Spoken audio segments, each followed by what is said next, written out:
Bonjour et bienvenue dans ce premier magazine Impatriation de l'année 2017. 11e édition oblige, une grande part de ce magazine sera donc consacrée aux 24 heures chrono de l'international et plus spécifiquement à l'émission de clôture, essentiellement dédiée à l'impatriation et pour finir, les derniers chiffres publiés par la Direction générale des étrangers en France. Mais tout de suite, avant de commencer, un appel à témoins.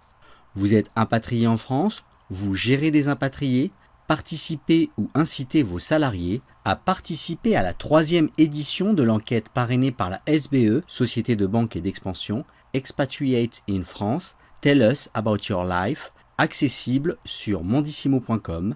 Présentation des résultats, prévue le 21 avril 2017.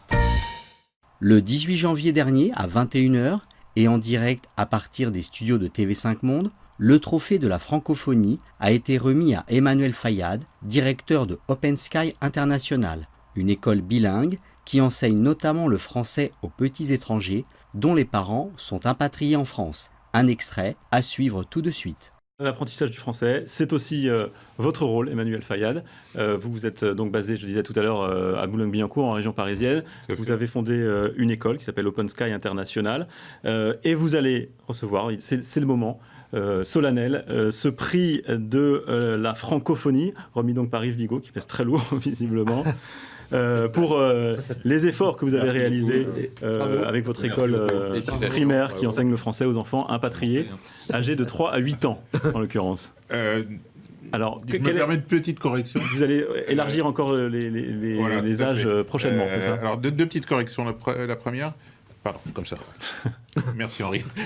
On le voit, le prix. Il n'y a pas la photo d'Henri, pourtant. Non, mais il y a la caméra. Il y a la caméra.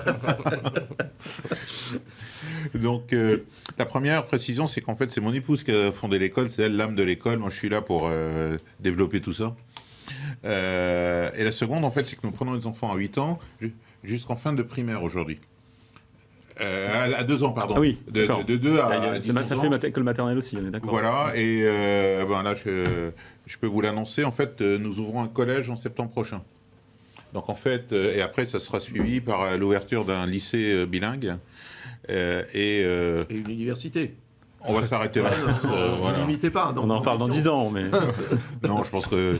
Il y a de quoi faire, il y a de quoi défendre la langue française et aussi l'international, puisque une de nos spécificités, c'est que nous sommes une vraie école bilingue, puisque 50% de l'enseignement est en anglais, 50% est en français, mais avec un choix que nous avons fait en termes d'excellence, puisque je pourrais vous montrer, j'ai amené quelques livres de français, puisqu'on parle de la francophonie. Oui, vous allez nous parler de la méthode d'apprentissage que vous utilisez. Nous avons fait le choix d'être grosso modo 2 ans en avance sur les autres écoles, puisque chez nous, à 4 ans, les enfants savent lire et écrire en anglais. À 5 ans, ils savent lire et écrire en français.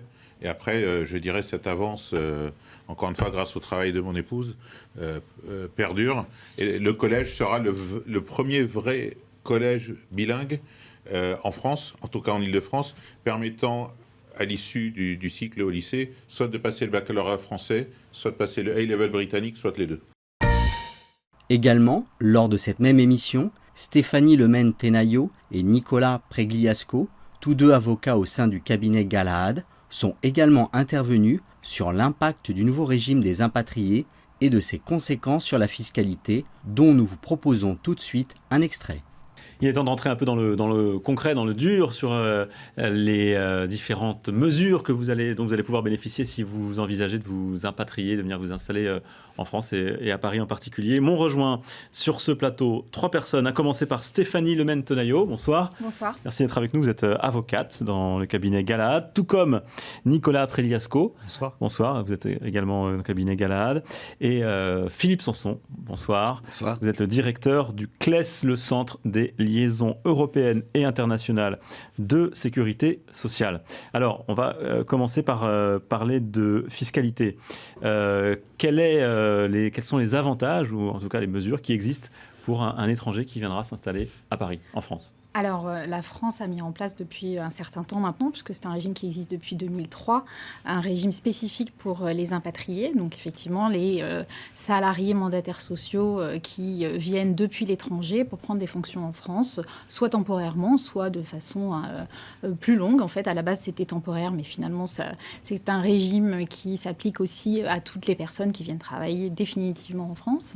Et ce régime n'a eu de cesse que d'être assoupli, en fait, par les divers gouvernements qui ont visiblement, en tout cas en commun, de vouloir renforcer l'attractivité de la France. Et donc, la dernière loi de finances a encore assoupli ce régime qui permet en fait à ces salariés de bénéficier d'une exonération d'impôt sur le revenu sur plusieurs éléments de rémunération, des éléments liés à leur impatriation en France et des éléments liés au fait qu'ils ont généralement une activité internationale et qu'ils se déplacent à l'étranger. Et donc, ça permet quand même d'avoir une belle optimisation fiscale. C'est un régime purement fiscal, donc qui ne touche pas la partie sécurité sociale, mais une belle optimisation fiscale pour toutes ces personnes qui peuvent en bénéficier. Nicolas Préliasco, ça va évoluer, en particulier pour attirer les Britanniques qui pourraient quitter le Royaume-Uni après le Brexit ? Alors, en fait, ça a déjà évolué, c'est-à-dire que cette évolution est déjà en marche. Elle date d'il y a juste quelques semaines. Il y a clairement une volonté de la France de faire venir ces Britanniques. Oui, alors, de toute façon, c'est une volonté, enfin, ce que Stéphanie vient de dire, c'est-à-dire que c'est une volonté qui se ressent depuis l'instauration, vraiment même à un niveau embryonnaire de ce régime, donc dès 2003, parce que c'est encore une fois un régime qui n'a cessé de devenir plus avantageux chaque année. Là, on parle d'exonération d'impôt sur le revenu, sur des éléments de rémunération qui sont en fait très importants. Objectivement, c'est le régime le plus avantageux qui existe en France en matière d'impôt sur le revenu. Sachant que ça couvre aussi des éléments de revenus du patrimoine, puisque vous allez avoir une exonération de 50% sur éventuellement les revenus de capitaux mobiliers que vous allez percevoir de l'étranger, les plus-values que vous allez réaliser. Généralement, quand vous remplissez les conditions d'application de ce régime, vous avez aussi une exonération d'ISF pendant une certaine durée, puisqu'en fait, pendant 5 ans, on va considérer que vous n'êtes éventuellement passible de l'ISF que sur votre patrimoine situé en France.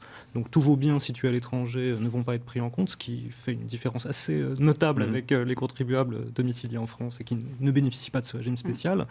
Et là, les dernières mesures qui ont été prises, on peut que voir ça comme une sorte de main tendue, effectivement, vers les personnes qui éventuellement travaillent actuellement à Londres et seraient tentées post-Brexit de se rapatrier en France ou juste de s'impatrier en France sans jamais y avoir vécu, puisqu'il y a 2 mesures phares là-dessus qui sont assez claires. C'est déjà l'extension de la durée d'application du régime, c'est-à-dire qu'on est sur un régime qui, alors même s'il peut toucher effectivement des gens qui viennent s'installer en France par exemple à vie, c'est un régime qui a une durée limitée, c'est-à-dire que vous ne pouvez bénéficier de cette exonération, enfin jusqu'à la dernière loi de finances, vous ne pouviez bénéficier de ce régime que pendant 5 années. Là, depuis quelques jours, le Code général des impôts prévoit que ce régime peut durer pendant 8 ans pour les personnes qui viennent en France à partir du 6 juillet 2016. Cette émission est à retrouver dans son intégralité sur le site des 24 heures chrono de l'International, accessible à partir de mondissimo.com.